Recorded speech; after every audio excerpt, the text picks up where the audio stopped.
تنطي نسبة حسب نسب السكانية. هذا بعدالة. حیدەر عەبادی سەرۆکوەزیرانی پێشووی عێراق بودجەی 2019 بۆ پەرلەمانی عێراق بەرز کردەوە، بەڵام لایەنە سیاسیەکان لە پەرلەمان ڕادەگەێنن کە بودجەی عەبادی هەمان بودجەی کۆپی کراوەکەی پێشوویە و لەم بوارەدا قەوارە سونیەکان ناڕەزای خۆیان بەرامبەر بە بودجەی حکوومەتی پێشوو دەربڕی. تم تخصيص لمحافظة نينوى بڕۆ بودجەیەک بۆ پارێزگای نینەوە تەرخان کراوە کە بە ڕێژەی لە سەداییەکە بەرامبەر بەکۆی گشتی بودجەی پارێزگاکانە. لە هەمان کاتە بڕە بودجەی تەرخان کراوی سەدا 11 ئەمەش خۆی لە خۆیدا زۆرداری و ستەمە.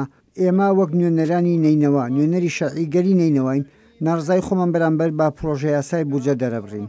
دەست پێشخەری لایەنە شیعەکان ئەوەیە کە لێژنەیەکی تایبەت پێکبێنن بۆ ئەوەی گەلی عێراق سوودمەندی بودجەی داهاتوو بن.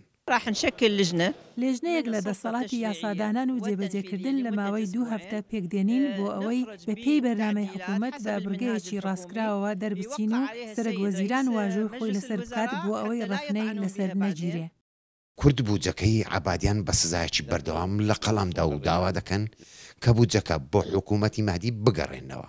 ئەو حکوومەتەیە کە کۆتایی هاتیە، ئەو حکوومەتە کۆنە کە زۆرترین سزای لەسەر هەرێمی کوردستان سەپاندەبوو، ئەو حکوومەتە بودجەی ئامادە کردیە، واتە لە بڕە بودجەی هەرێمی کوردستانی کەم کردیتەوە لە بۆ 12% و لە ناو بودجەش چەند فەقەڕەیەک هەیە، ئەو فەقەڕانەش دەستکاری کرایە و لە بەرژەوەندی هەرێمی کوردستان و لە استحقاقاتی هەرێمی کوردستان درایە. لۆیە ئێمە داوا دەکەین ئەو بودجەیە بگەڕێتەوە بۆ حکوومەتی نوێ. لەو کاتێک کە گشت لایەنەکان لە پەرلەمانی عێراق ناڕەزای خۆیان بەرامبەر بە بودجەی 2019 دەربڕی، لە هەمان کاتدا محەممەد حەلبووسی سەرۆکی پەرلەمانی عێراق دەنگدانی گەڕانەوەی بودجە بۆ هەفتەی داهاتوو بەرز کردەوە. لە بەغداوە نزار عەبدوڵڵا، دەنگی ئەمریکا.